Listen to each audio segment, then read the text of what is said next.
I'm Alex Sharfin, and this is the Momentum Podcast, made for empire builders, game changers, trailblazers, shot takers, record breakers, world makers, and creators of all kinds. Those among us who can't turn it off and don't know why anyone would want to. We challenge complacency, destroy apathy, and we are obsessed with creating momentum so we can roll over bureaucracy and make our greatest contribution. Sure, we pay attention to their rules, but only so that we can bend them, break them, then rewrite them around our own will. We don't accept our destiny, we define it. We don't understand defeat because you only lose if you stop, and we don't know how. While the rest of the world strives for average and clings desperately to the status quo, we are the minority, the few, who are willing to hallucinate there could be a better future, and instead of just daydreaming of what could be, we endure the vulnerability and exposure it takes to make it real. We are the evolutionary hunters, clearly the most important people in the world,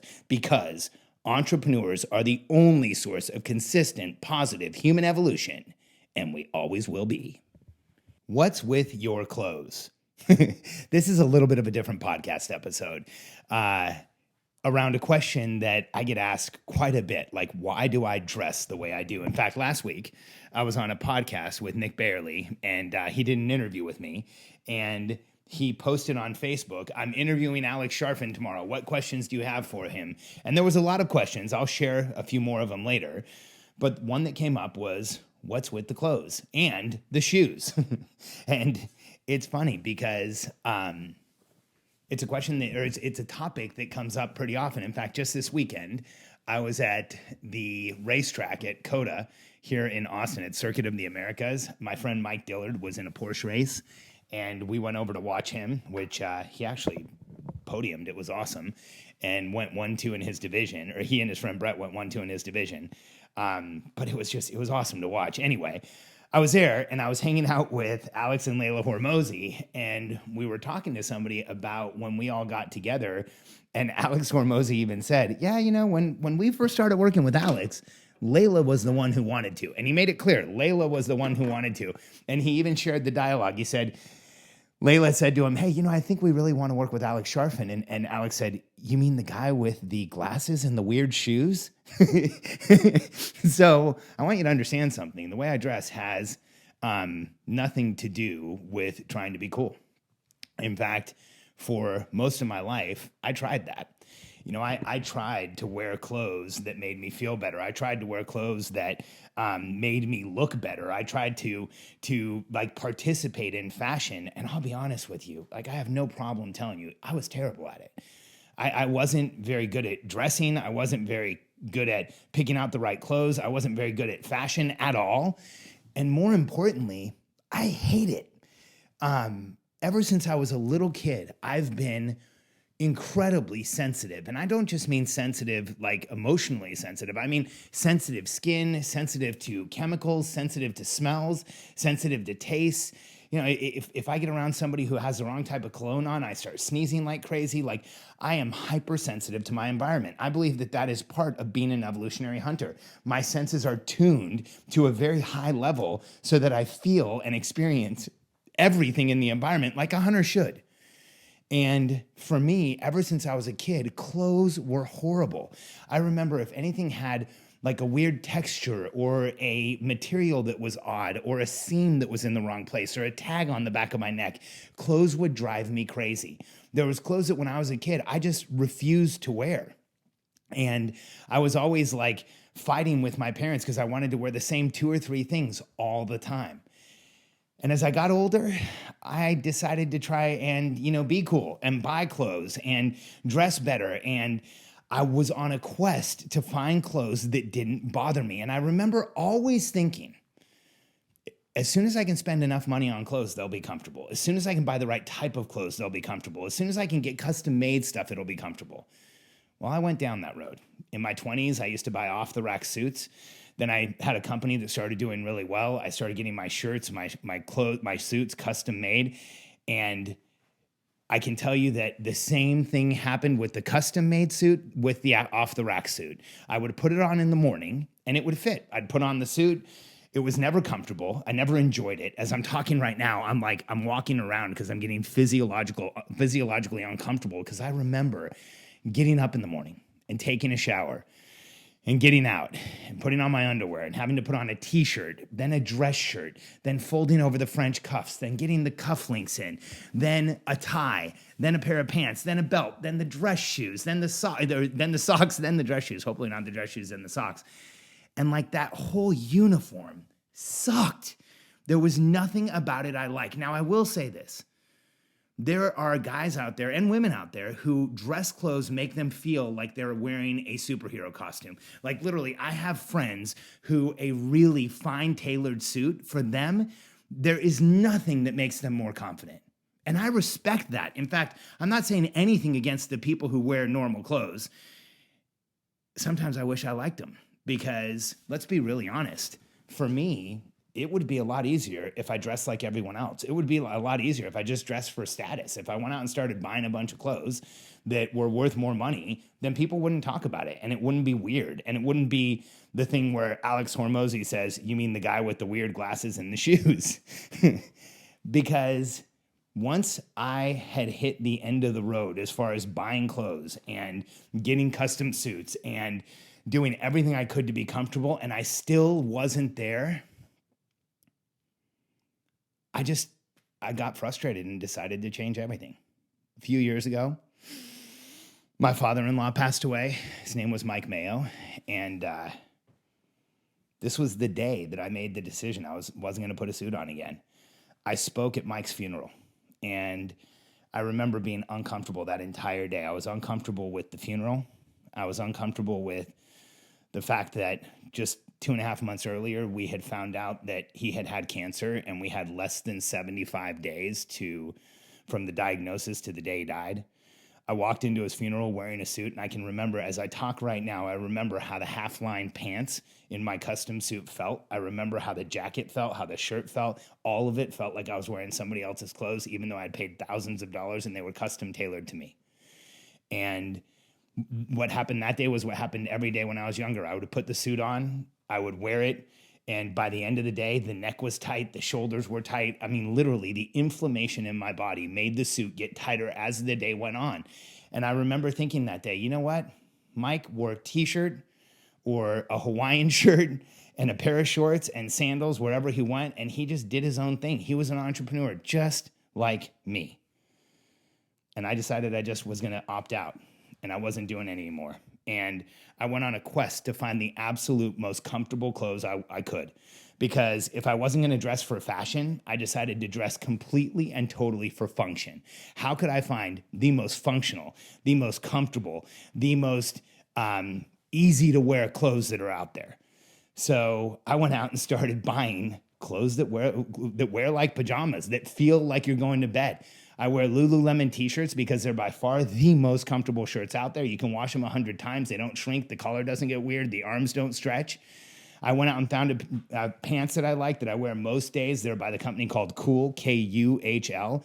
They have spandex panels in them, so they look like cargo pants, but they wear like sweatpants. I can do a full squat in the pants that I wear every day.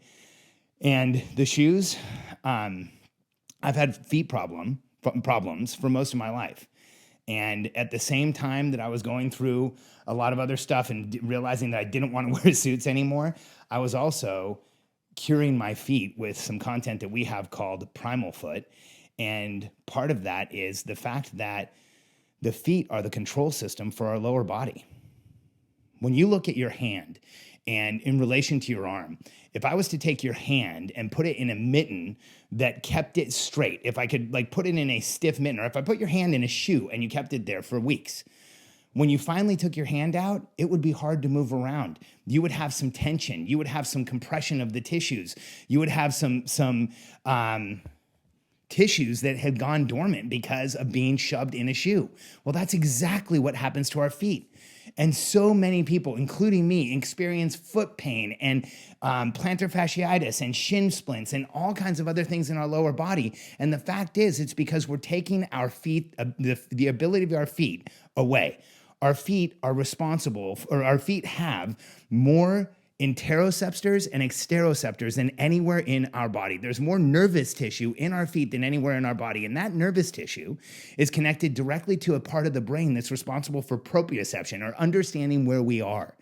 So the same part of your brain that tells you where you are spatially in the world and where you are spatially in your thoughts is the part of the brain that's responsible for and stimulated by the feet.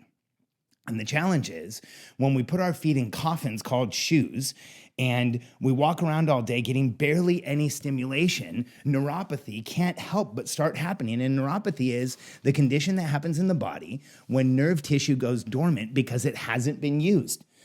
And when nerve tissue goes dormant, you don't get the same nervous reactions, the same nervous system stimulation that you did before.